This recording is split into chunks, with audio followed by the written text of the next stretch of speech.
अभी वर्तमान की शिक्षा के कारण इसको प्रत्यक्षवाद कहते हैं। जो प्रत्यक्ष को ही मानते हैं उसी को प्रत्यक्षवाद कहते हैं। जो नहीं दिखता उसको ये लोग नहीं मानते। वर्तमान के विज्ञान में सूक्ष्माति सूक्ष्म यंत्रों के द्वारा देखा जा सकता है, लेकिन पदार्थ की भी अपनी सीमा है। पदार्थ भी से बना हुआ जो यंत्र है वो पदार्थ ही तो देखेगा, लेकिन पदार्थ विज्ञान भी अपने आप में एक अद्भुत है। लेकिन ये प्रत्यक्षवाद में एक तत्व ये वस्तु को स्वीकार नहीं करते।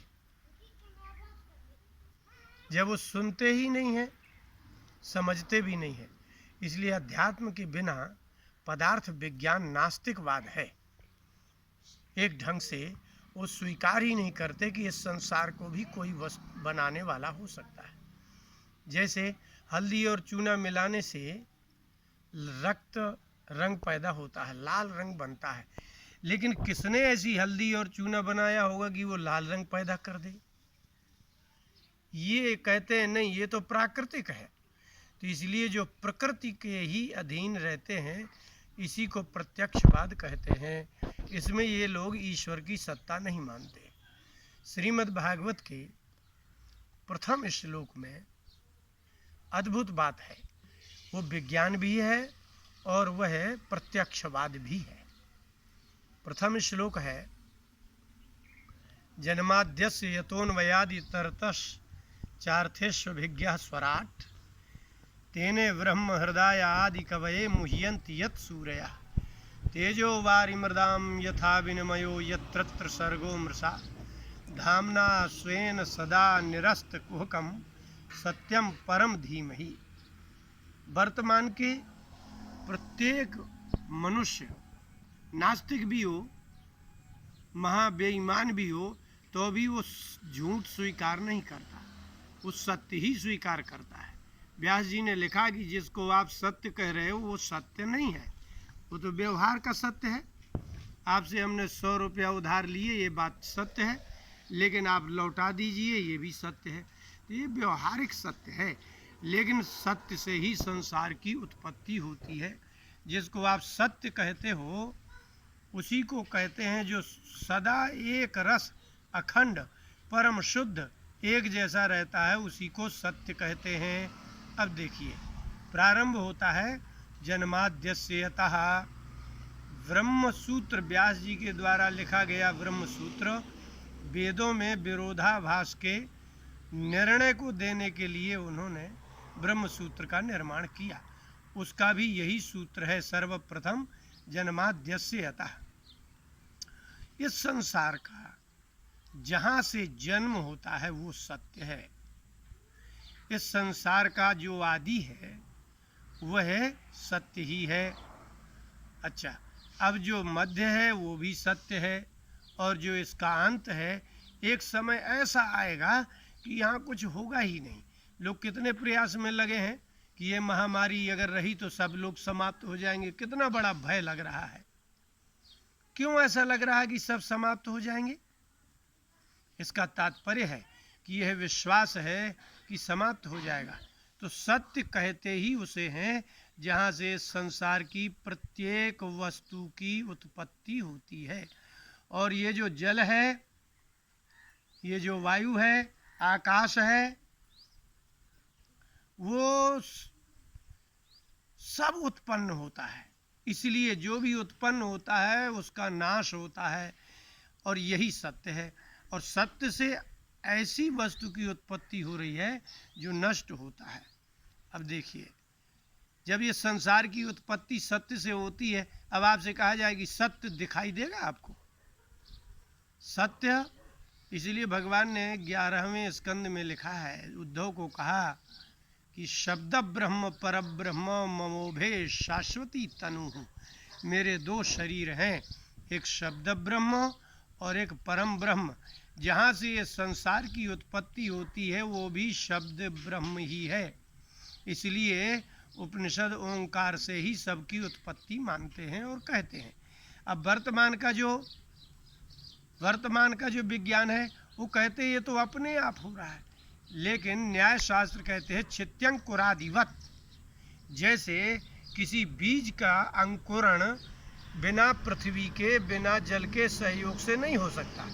बिना आधार के कोई वस्तु उत्पन्न हो नहीं सकती, बिना आधार के कोई वस्तु स्थिर नहीं हो सकती, और समाप्त होने के बाद भी उसका कोई ना कोई आधार होगा। जैसे मिट्टी का घड़ा बना, तो मिट्टी से घड़ा बना तो मिट्टी ही, पृथ्वी ही उसका आधार है और उसकी सत्ता भी पृथ्वी ही है, और यदि नष्ट होगा तो पृथ्वी में ही समाहित होगा, मिट्टी का मिट्टी में मिल जाएगा। जन्माद्यस्यतः अन्वयादितरतः, अन्वय और व्यतिरेक है भगवान के, जिसको आप भगवान कहते हैं, जिसको ब्रह्म कहते हैं, जिसको सत्य कहते हैं, वह उसके ही संबंध से इसकी सत्ता है। किसी पदार्थ में कोई शक्ति है तो अपने आप कैसे हो सकती है? यदि पृथ्वी नहीं होगी तो इस संसार में कोई वस्तु, बीज कैसे अंकुरित होगा? क्या आकाश में होगा? नहीं हो सकता है। अच्छा, वह सत्य कैसा है? अभिज्ञा, वो दोनों तत्वों को जानते हैं, लोक और परलोक को, और वो स्वराट है, उसका कोई उदाहरण नहीं है। संसार में ईश्वर का कोई उपमा नहीं है कि कह दिया जाए कि ईश्वर इसके जैसा है, ऐसा भी नहीं कह सकते, और ईश्वर से ये अधिक है, ऐसा भी नहीं कह सकते, क्योंकि इस संसार का निर्माता से अधिक कोई हो नहीं सकता, और जिसने संसार का निर्माण किया है उसके समान भी कोई नहीं हो सकता। वो स्वराट है, स्वेनैव राजते, उसको प्रकाशित करने वाला कोई नहीं है, वो स्वयं प्रकाश है।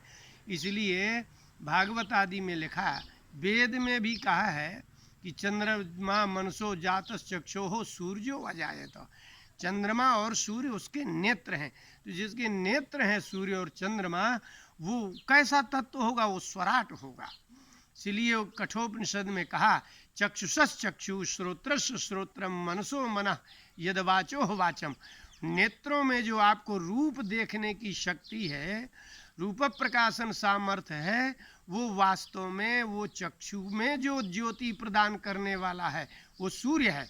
लेकिन सूर्य में भी प्रकाश प्रदान करना वाला जो है वह ही सत्य है, इसलिए उसको स्वराट कहा जाता है। वह किसी से प्रकाशित नहीं होता है। तुलसीदास जी ने कहा, जगत प्रकाश्य प्रकाशक रामू।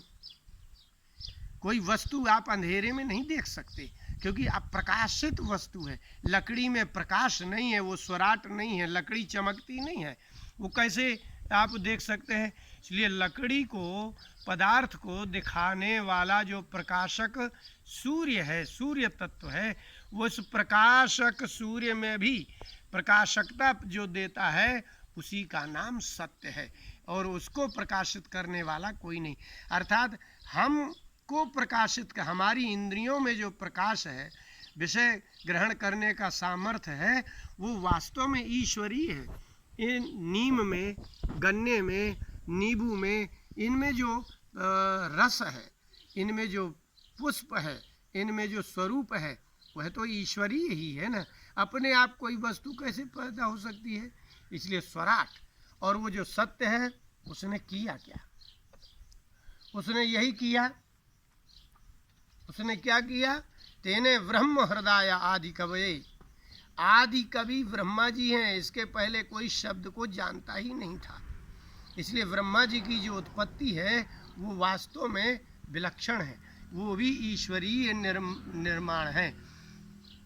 भगवान ने गीता में अर्जुन से कहा, आब्रह्म भुवनाल लोकाः पुनरावर्तिनो अर्जुन। अर्जुन, ब्रह्मा जी से लेकर के पृथ्वी का प्रत्येक तत्व पुनरावर्ती है, माने पैदा होता है और नष्ट भी होता है।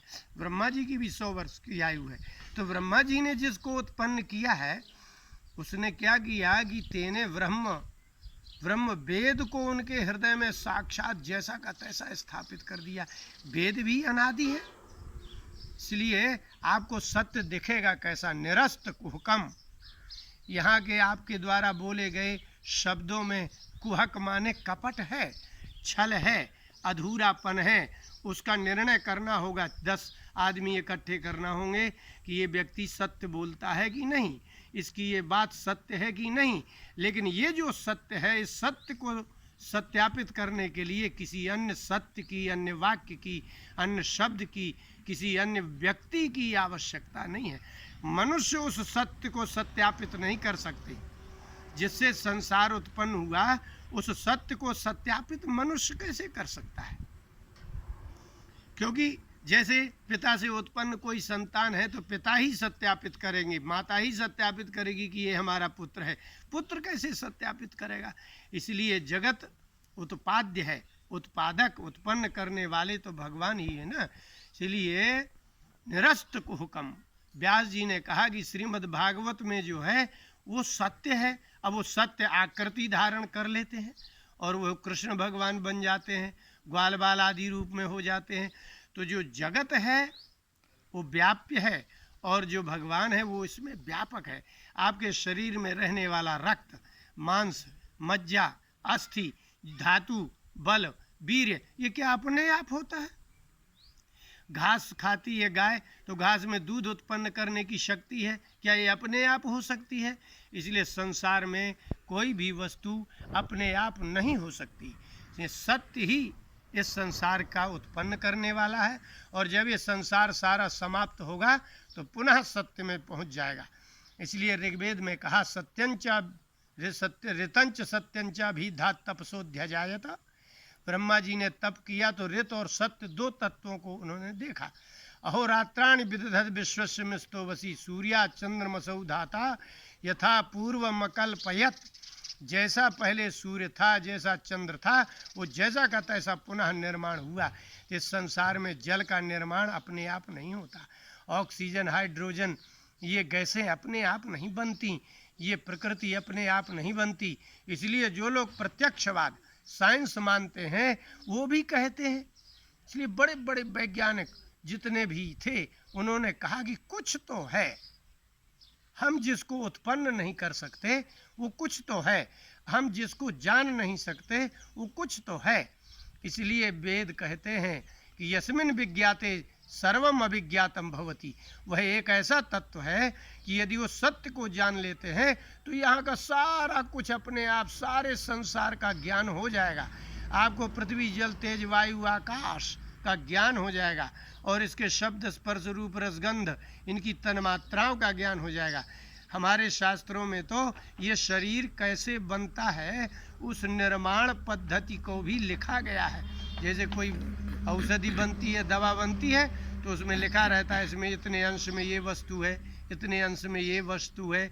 इसी प्रकार से संसार का निर्माण कैसे होता है, कितने अंशों में होता है, ये सब कुछ लिखा हुआ होता है। और यह है जो लोग वेद नहीं मानते। लेकिन एक वर्तमान में समस्या है, वर्तमान का पढ़ा हुआ छात्र साइंस का, उसको पूर्ण ज्ञान नहीं है। उसने पुस्तकें पढ़ी हैं, पुस्तकें पढ़ करके प्रोफेसर हो गया है, लेकिन उस विज्ञान पर नहीं पहुंचा जैसे आइंस्टीन जैसे लोगों ने स्वयं विचार किया है, स्वयं देखा है। इसीलिए वो कहते हैं कि कुछ तो है जिसको हम नहीं जानते, लेकिन वह अपने मुंह से ये नहीं कहना चाहते कि वह ईश्वर है। और उनकी किताबों को पढ़ करके रोटी कमाने वाले लोग, ये साइंस के विद्यार्थी अधूरे हैं। इसलिए बिना अध्यात्म के ये विज्ञान विनाशक है। आज आप देख रहे हैं ना, यदि इस विश्व के शस्त्र अस्त्र, ज्ञान विज्ञान के निर्माता यदि वास्तव में आध्यात्मिक होते तो ये इतने क्रूर ना होते, इतने स्वार्थी ना होते, इतने लोभी ना होते, ये बड़े दयालु होते, निर्दयी ना होते, सबके हितकारी होते, ये दुष्ट नहीं होते। इसलिए वर्तमान का विज्ञान आध्यात्मिक ज्ञान से रहित होने के कारण विनाशक ही है। जो आपको विनाश दिख रहा है ये अध्यात्मिक ज्ञान के बिना विज्ञान का प्रभाव ही है। बोलिए वृंदावन बिहारी लाल की जय।